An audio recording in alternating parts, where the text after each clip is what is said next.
நாடு முழுவதும் எஸ்ஐஆர் பணிகளை மேற்கொள்ளும் பிஎல்ஓக்கள் 15 பேர் உயிரிழந்திருப்பதாக அதிர்ச்சி தகவல் வெளியாகியிருக்கிறது. பணிச்சுமையால் அவர்களுக்கு மன அழுத்தம் ஏற்படுவதாக குற்றம் சாட்டப்படும் வேளையில் பிஎல்ஓக்களுக்கான பணிகள் என்ன என்பது குறித்து விரிவாக பார்க்கலாம். நாடு முழுவதும் வாக்காளர் பட்டியல் சிறப்பு தீவிர திருத்த பணிகள் 12 மாநிலங்களில் விறுவிறுப்பாக நடைபெற்று வருகிறது. டிசம்பர் 4ஆம் தேதிக்குள் எஸ்ஐஆர் பணிகளை முடிக்க தேர்தல் ஆணையம் இலக்கு நிர்ணயம் செய்திருக்கிறது. இதற்கிடையே வாக்காளர் பட்டியல் சிறப்பு தீவிர திருத்தத்தில் களப்பணியாளர்களாக இருக்கும் பிஎல்ஓக்கள் பணிச்சுமை அதிகமாக இருப்பதாக குற்றம் சாட்டி வருகிறார்கள். எஸ்ஐஆர் பணியில் பிஎல்ஓ எனப்படும் வாக்குச்சாவடி நிலை அலுவலர் களப்பணியாளராக இருக்கிறார். ஒரு வாக்குச்சாவடிக்கு ஒருவர் பிஎல்ஓ அலுவலராக நியமிக்கப்பட்டிருக்கிறார். பொதுப்பணித்துறை, வருவாய்த்துறை, மாநகராட்சி பணியாளர்கள், ஆசிரியர்கள், அங்கன்வாடி பணியாளர்களில் ஒருவர் பிஎல்ஓ அலுவலராக நியமனம் செய்யப்படுகிறார்கள். கிராம உதவியாளர்களும் எஸ்ஐஆர் பணிகளை மேற்கொள்கிறார்கள்.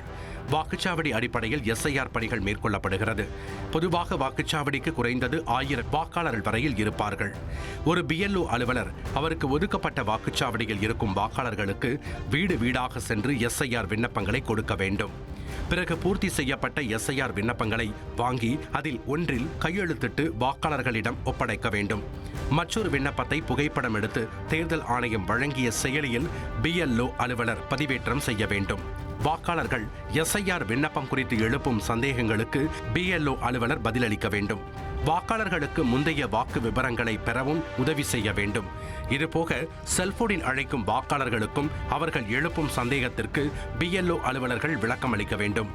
பிஎல்ஓக்கள் செய்யும் இந்த பணிகளுக்கு ஒவ்வொரு பூத்துக்கும் அரசியல் கட்சிகளின் பூத் ஏஜென்ட்டுகள் உதவி செய்து வருகிறார்கள். இந்த எஸ்ஐஆர் பணியை செய்வதற்கு பிஎல்ஓ அலுவலருக்கு சிறப்பு ஊக்கத்தொகை வழங்கப்படும்.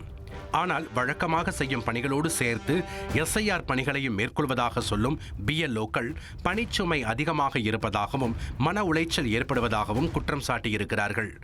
உத்தரப்பிரதேச மாநிலம் நொய்டாவில் பெண் ஆசிரியர் ஒருவர் பிஎல்ஓ பணியால் பணிச்சுமை அதிகரிப்பதாக சொல்லி தனது வேலையையே ராஜினாமா செய்திருக்கிறார். இந்த சூழலில் எஸ்ஐஆர் பணிகள் நடக்கும் 6 மாநிலங்களில் 15 பிஎல்ஓக்கள் உயிரிழந்திருப்பதாக தகவல் வெளியாகி இருக்கிறது. தமிழகத்தில் கள்ளக்குறிச்சி மாவட்டம் சிவனார் தாங்கல் கிராமத்தில் எஸ்ஐஆர் பணியில் இருந்த பெண் ஊழியர் ஜாஹிதா பேகம் தூக்கிட்டு தற்கொலை செய்து கொண்டார். அவர் பணி சுமை காரணமாகவே உயிரிழந்ததாக உடன் பணியாற்றியவர்களும் உறவினர்களும் குற்றம் சாட்டினர். குஜராத், மத்திய பிரதேசம், மேற்கு வங்கம், ராஜஸ்தான், கேரளாவில் எஸ்ஐஆர் பணியில் இருந்த 15 பேர் உயிரிழந்திருக்கிறார்கள். இவர்களில் சிலர் தற்கொலை செய்திருப்பதாக தகவல் வெளியாகி இருக்கிறது. மேற்கு வங்கத்தில் தற்கொலை செய்த பெண் பிஎல்ஓ ரிங்கு தனது தற்கொலைக்கு தேர்தல் ஆணையம்தான் காரணம் என கடிதம் எழுதி வைத்திருந்தது அதிர்ச்சியை ஏற்படுத்தியது. பிஎல்ஓக்கள் உயிரிழப்பு தொடர்பாக போலீசில் பதிவு செய்யப்பட்டிருக்கும் வழக்குகளில் இதய நோய், விபத்து, தற்கொலை போன்ற காரணங்களால் மரணங்கள் நிகழ்ந்ததாக குறிப்பிடப்பட்டிருக்கிறது. ஆனால் உயிரிழந்தவர்களின் குடும்பத்தார் எஸ்ஐஆர் பணிதான் அவர்களது உயிரிழப்புக்கு காரணம் என குற்றம் சாட்டியிருக்கிறார்கள். உயிரிழப்பு விவகாரத்தில் எதிர்க்கட்சிகளும் விமர்சனங்களை தெரிவித்து வருகின்றன.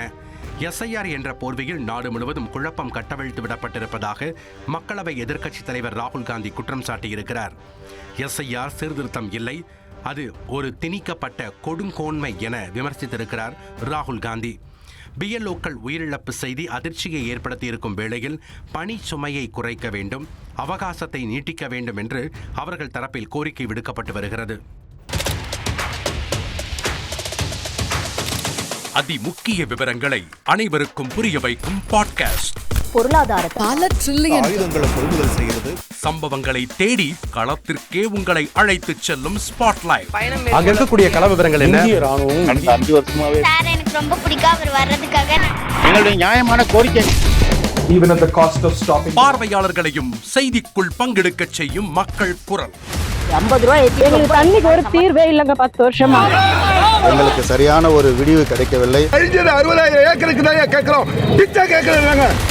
புத்தம் புதிதாக, வித்தியாசமாக பாகிஸ்தான்லயே பாராட்ட வேண்டாம், ஆனால் அதற்கு கொச்சைப்படுத்த வேண்டாம் என்று நான் கேட்டுக்கொள்கிறேன். மதத்தால், இனத்தால் மக்களை எப்படியெல்லாம் பிளவுபடுத்த முடியுமோ அந்த பிளவிற்குண்டான ஆயுதமாக இந்த மாநாட்டை அவர்கள் பயன்படுத்த நினைக்கின்றார்கள். அரசியலிலிருந்து சினிமா தனித்து இயங்க முடியாது.